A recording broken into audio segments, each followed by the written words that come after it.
Wow, that was better, eh? My name's Greg Horwedale. I'm the Deputy County Administrator for Hillsborough County. Thank you all for spending a little bit of your evening with us. The County Commissioners asked us to host a meeting to talk about an opportunity to discuss options for a portion of the Upper Tampa Bay Trail. We're not here as staff to advocate for something or against something. What we are here to do is facilitate the collection of your comments. I would ask that if you do need to go to the bathroom, it's through those doors off to your right. If you go straight ahead, the ladies is on the right and the men's is on the left. I don't want to spend a whole lot of time talking about what the developer is going to be presenting. I do want to introduce the staff that are here, so if you have any questions of us, I want you to know who to talk to. Up in the back, Forrest Turbeville, Director of Conservation Lands. Also, Rick Valdez, Director of Parks and Recreation. Josh Bellotti is here for Real Estate and Facilities. Assistant County Administrator Tom Fass, one of the very good guys at the county. He works for me, so I could say that. And again, I'm Greg Horwedale, Deputy County Administrator. We will be going until 8 o'clock tonight. There is a somewhat of a hard stop. Tom's going to go into that because of the janitorial staff and the way that they deal with this cleaning up the buildings after an event. You will have the opportunity to comment tonight. You will also have opportunity, as Tom will explain, to comment online, via letter, email, any way that you want. So please understand that your comments will be heard. We will collect them and we will faithfully report those to the county commissioners. There will be a meeting on November 8th. We'll talk about the outcome of public comment, talk about the options that might exist with the board, and get further direction from the board. So I hope you have an enjoyable evening. And with that, I'll turn it over to Tom. Thank you. Well, thanks, Greg. Again, appreciate everyone coming tonight. I also want to recognize Commissioner Kemp, who's here from the Board of County Commissioners. So she has asked to speak right after the developer presents, and so she'll do that as well. Again, like Greg said, the meeting, we do have a hard stop at 8 p.m. I heard from somebody tonight already. They're concerned. We've got a lot of folks here and making sure their voices are being heard. I can assure you, or I want to assure you, that whether you speak tonight or whether you fill out a comment card or whether you go online or email us, each of those comments counts the same.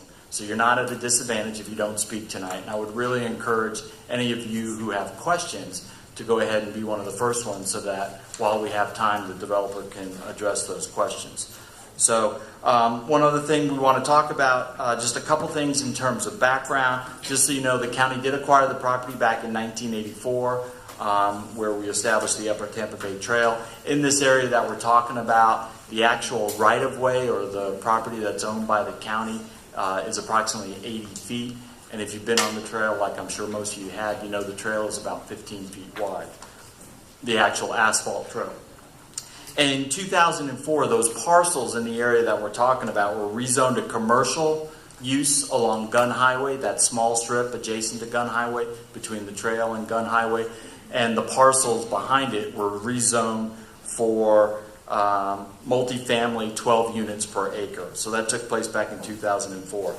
Now, a couple of what I would say are misperceptions or things that I want to make sure that we clarify is some people have made comments to me that if the trail isn't realigned, if we don't allow the realignment, then development won't occur.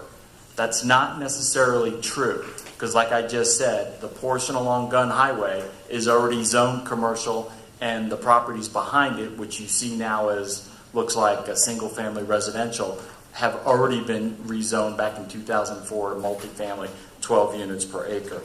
The other thing that I've heard is maintaining the trail alignment will ensure that the tree canopy is maintained.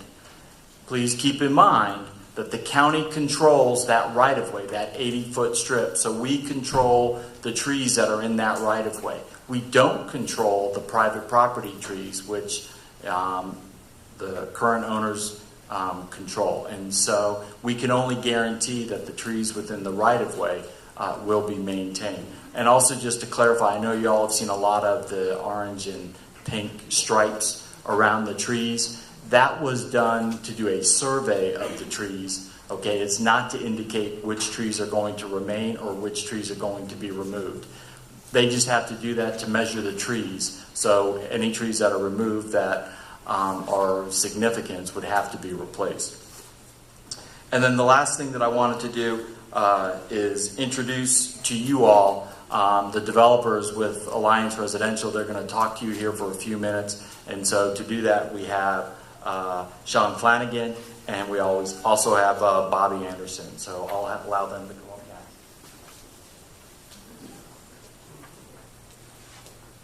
Thanks, Tom.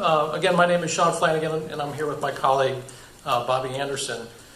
And what we want to talk to you tonight about is what could happen if everything stayed the same, if the trail stayed the same, and what that development could look like. And I certainly understand by the number of people that are here tonight the concerns you have with maintaining the trail the way it is and what looks like a very wonderful natural habitat. But because of the way it's zoned, that could change. We've been working on this project for over a year with the land sellers and with the county and design staff. We have a lot invested in where we are today. So, as Tom mentioned, this trail or this area on either side of the trail will get developed in one form or fashion. And we are here to get your feedback and show you the thoughtful process we've gone through in trying to maintain the tree canopy and not have some of the extreme measures that could be taken with the property as it's currently zoned. So with that, what I'd like to do is jump to the handouts that everybody received tonight. Represent, on the first 2 pages, represent the current zoning condition of the trail and the property surrounding it. So if the trail stayed the same, we could develop roughly 40,000 square feet of commercial space and associated parking on the west side of the trail. And that could, and most likely you can see by the tree survey that was done, take away most of the trees that are on the west side of the trail. On the east side of the trail, we'd be able to develop roughly 221 apartments.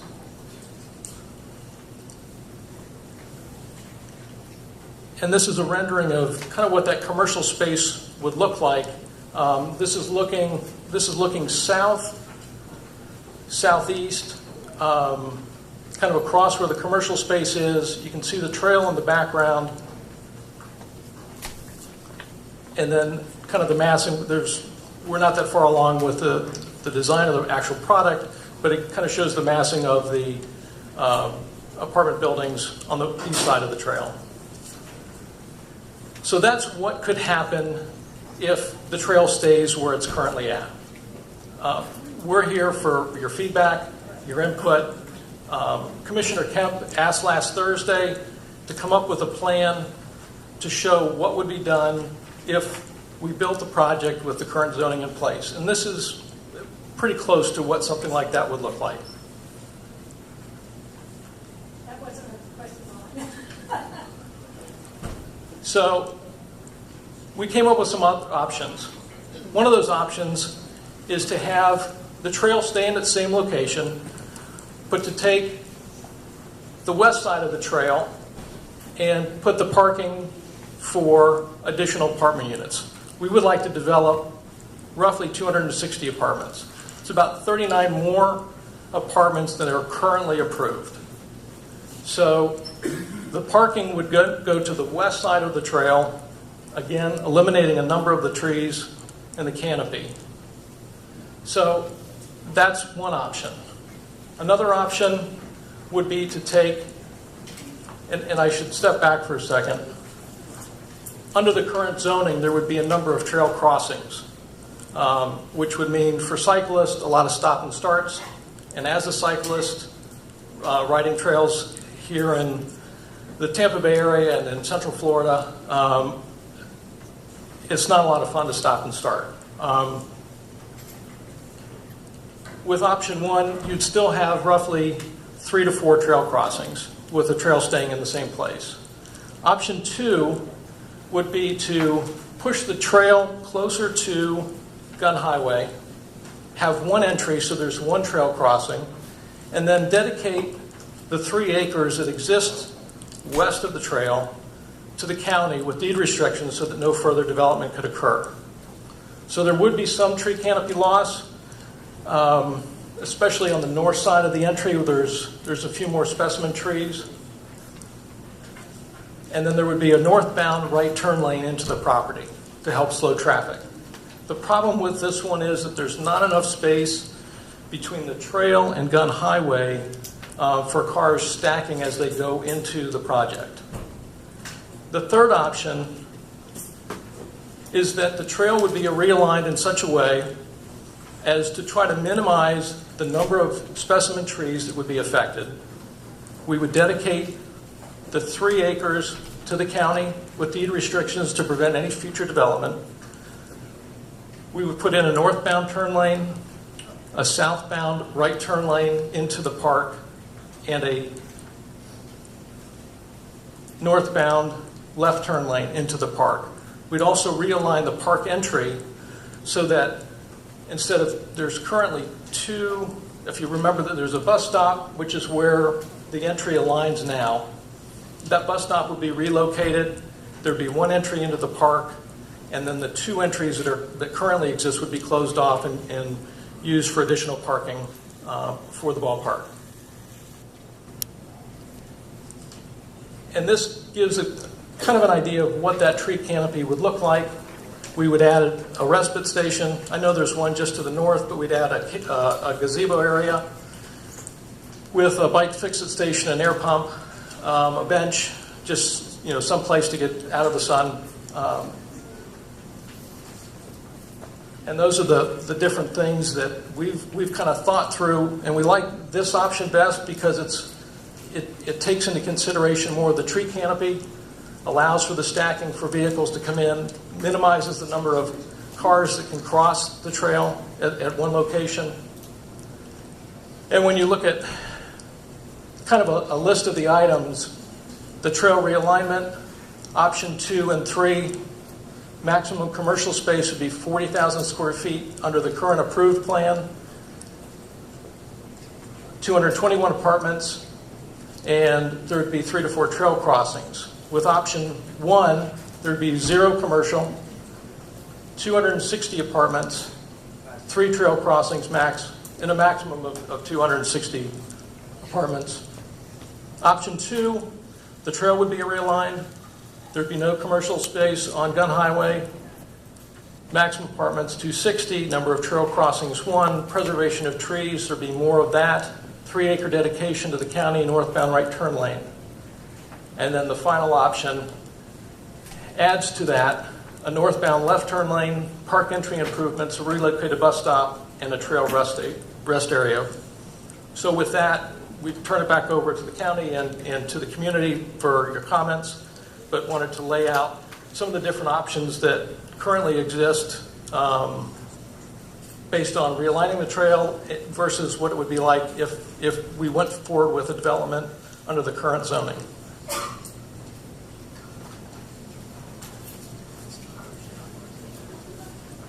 Okay, well, at this time, we'd like to allow Commissioner Kemp to come up and make any comments that she has.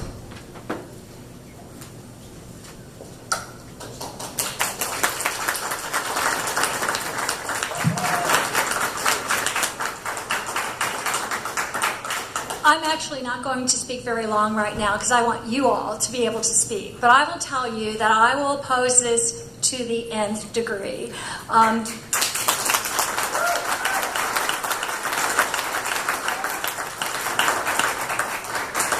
I absolutely contest that there's any right for a crossing going east-west across that trail for thousands of cars to go across it a day. I think that would absolutely destroy the trail, and there is no inherent right in what is zoned there now for that.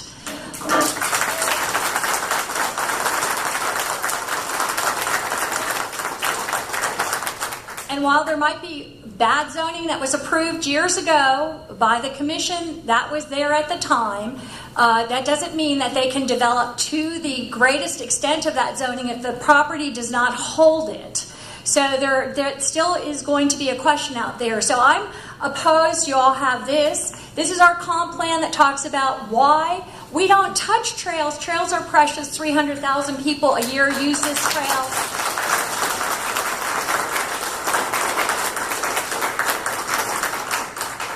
It's the #1 public amenity in Hillsborough County that people use, and it is this is just wrong. And this developer, I think, can develop a really wonderful place there in the footprint that it has, with a north access to Ehrlich Road is what it should have, so it doesn't present. Because if we were to do this, there will be people dying. There will be people dying on that trail. It cannot be. So I know that, and you'll hear tonight, I know that I'm a big Sierra Club member. I know Sierra Club intends to pursue this legally. All right, go dog. But I just urge you all to just stand up and say no. And this is for better or for worse. I just think we need to move forward. And I think there can be a really lovely, beautiful trail development without destroying the trail in the process, which is the golden goose that lays the eggs that make this so wonderful. There's not a reason to do this. And I know that there will be, as I said, legal pursuit by Sierra Club in the future, in any number of ways, should this go forward this way. So, but I'm going to let you all talk. I'll be listening. Make sure that you contact your commissioners. There will be a November 8th meeting during the day. If you can make it down there, come down there. Your presence makes a difference. Call your commissioners' offices. Email your commissioners' offices. Let everybody else know. And do everything you can, I think, to, this really needs to be in the footprint that they have.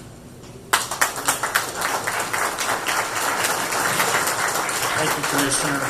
All right, at this time, we'll open up the floor to comment. We have the microphone here if you want to line up. We would just encourage anyone who has questions to please come forward so that the developer can address those questions. Also want to reiterate that we have a 14-day comment period. So you don't have to comment tonight, okay? You can take your sheets home, fax them into us. You can email. You can also go online to the county's form. And also the proposed realignment is actually staked with pink flags along the trail at that location. So again, you have 14 days if you want to go out to the site and see where the realigned trail is located and then comment. You're welcome to do that as well. So with that, we'll go ahead and start. Yes, ma'am. All right. I'm Pamela Jo Hatley. I'm a land use attorney and a real estate attorney. 2 years ago, I know of a process in Hillsborough County that involved a similar request with a trail crossing just south of here, the same trail. It was a request to cross the trail to access property for a commercial use. It would not have generated near the many trail crossings as this multifamily use will generate. And all of the commissioners at that time in that public process opposed it, and the vote was 5-0 to deny that request. And the concerns that were expressed by the county commissioners on the record were had to do with public safety. And they said no trail crossings at that time. Staff came out against it in the Parks and Recs Department. Planning staff came out against it. This situation is worse. Everything our county does has to be done in the public interest. This is not only not in the public interest, it is contrary to the public interest. And this property has adequate access to the north, and it should use that access to the north. This property does not have a right to cross the trail. Any talk of easements, you better look back into that. Somebody hasn't done their due diligence. I've looked at it. I don't believe it. There might have been easements at one time to access just those properties right there, but there is not access. There is not legal access across the trail to get to multi-hundred unit family development, and that is it is not going forward. That trail crossing is going away. The public is going to stand against it. I'm going to stand against it with everything I've got. The county has already spoken to that, and it's not going to happen. As far as realigning the trail, that doesn't need to be done. And I know I'm an avid bicyclist. I ride every day. The scariest part of the trail I'd ride on is the part right next to the road. This is a beautiful part of the trail that is off the road. It needs to stay that way. So this proposal needs to be reevaluated and redesigned. Thank you.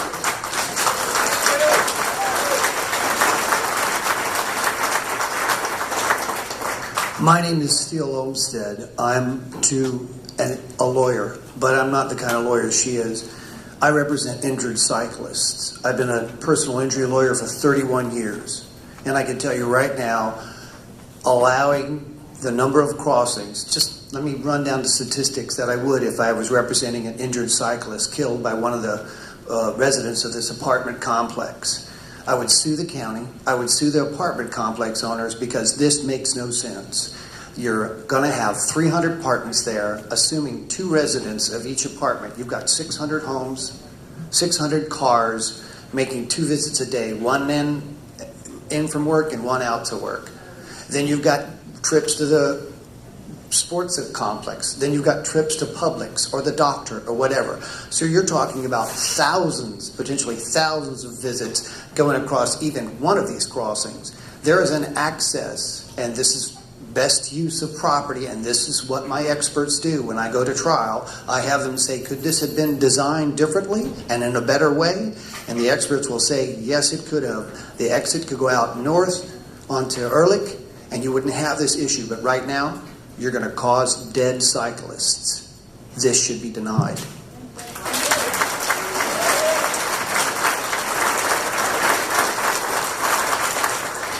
Good evening. My name is Kent Bailey. I'm chair of the Tampa Bay Sierra Club.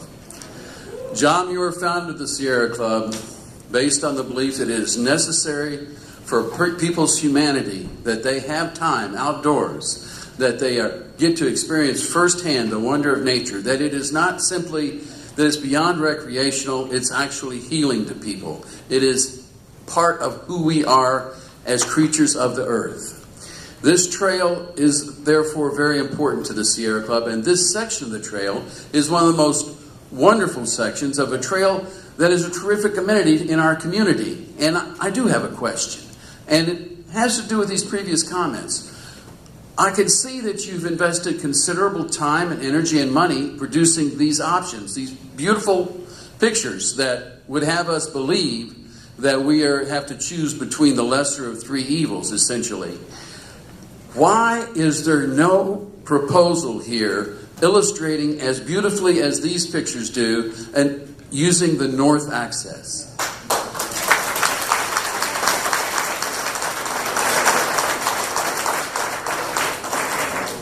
My name is Debbie Voiles. I'm the director of Run Tampa. My club runs there at least once a month. Now that's as a club, but they use it all the time. That trail is packed every Saturday and Sunday morning. I would ask, I wonder how many county commissioners have walked that? Huh? How many? I bet you, when we were discussing it at the county commission meeting, I bet they had never even looked at it. The Greenways Committee approved the original suggestion.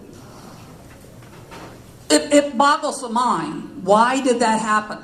These things apparently have been approved. We saw the hotel go up and it was dumb. I was dumbfounded. Then we saw the office building. You've got this community to the point where we're saying that's enough, no more. I want to reiterate what Pat Kemp said. This is just wrong. This is used by 300,000 people every year. Do you know there are 8 schools within 1 mile? Do you know that the Slam School across the street uses that trail, that stretch for PE? If you go out there at 2 o'clock in the afternoon, they're crossing the street and they're on the stretch. That stretch right there, that's where they train. Now they're going to be stopping so that the cars can pass by. What this gentleman said, talking about that you're going to get sued when somebody gets killed, how about when you violate your own policy? Recreation and park sites shall be held inviolate against diversion to other uses except in instances of overriding public interest. Are you going to tell me this is in the public interest? Unless you can't even have to just throw all this out. Option 6, leave it the way it is. Period.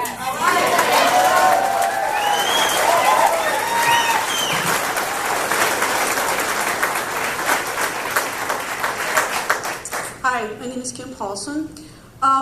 You know, the fact that you use the word stacking when referring to traffic tells me everything I need to know about what the traffic congestion is going to be there. And I would like to know how many of you, I know Chris does, but how many of you actually drive that section of road on a regular basis or walk on that trail? Because people can't even turn into ballyhoos now. People have to leave room for people to move in and out. That whole intersection gets blocked by people trying to turn right, turn left. It's mayhem there, especially when the traffic is bad. So for you to say we're going to put a lane to stack more traffic so they can wait to dart across there and not even be looking at people on that trail is an accident waiting to happen, and you should know that. That is, it's crazy. Exit them out on the Ehrlich Road if you must, but there is no reason in this world to be crossing that trail. You said, oh, well, you have to stop at Ehrlich Road. You have to wait for the light. Get back on your bike. You get back on your bike on the other side of Ehrlich Road. And now you're saying, well, stop again, just, a couple hundred yards later, then get back on your bike or watch for trees. With those trees there, neither the bikes nor the automobiles will see what is crossing that. And the cars aren't going to see the bicyclists. The cyclists aren't going to see the cars that are turning left, going south. That's going to be their blind spot. This is ill-conceived, and it's greedy. Thank you.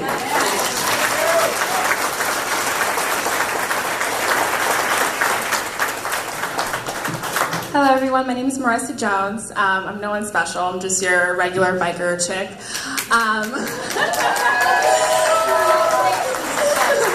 So every day, pretty much my boyfriend and I, we are always on our bikes. We don't have vehicles. We ride our bikes to Publix. We have a tricycle. I'll literally be in the back on the basket, just riding on his shoulders. I was in a car accident. 9/11 on my bike. I was coming down Ehrlich Road, and a woman, she pulled out of the arbors, and here I am going at least 15 miles an hour, coming home from my job at Avila Country Club and Golf Course. I'd ride my bike every single day, 8 miles, there and back daily. So I'm going down the Citrus Park Bike Trail every single day just to get to work. So just having those stops is so inconvenient. I literally would wake up at 6 o'clock every morning just to get to my job. Traffic enough is very hectic. So just to have all those stops in between, it's just very inconvenient. As I was riding down Ehrlich, I had no time to stop when this woman pulled out. Unfortunately, I was literally catapulted off my bike and I flew into a 2-lane road. By the grace of God, I was not hit by multiple cars because it was an oncoming traffic. So I have a herniated disc in my neck. I had so many contusions, blood everywhere. Literally, people were running out of their cars to save me. Like, are you okay? The cops had to come. The ambulance came. Bikers are in such a sensitive position that these cars they're not prioritizing who we are. Bikers are a different breed of people. We are pro-future. We're pro-health. There's just a different dynamic between people who don't ride bikes. They don't understand. They don't understand the daily grind, having to wake up early. People are showering in the street, bringing their own rags and things to get around. Biking is just a new way of life for people. So to have a bike lane that prioritizes vehicles more than cars, and we need to be the ones that are more prioritized. We're the ones that, we have to keep, we're here. My boyfriend, he rides his bike at least 100 miles. He's an ambassador for Citrus Park Bike up the street. He rides his bike at least 100 miles per trip with this group of people, and it's just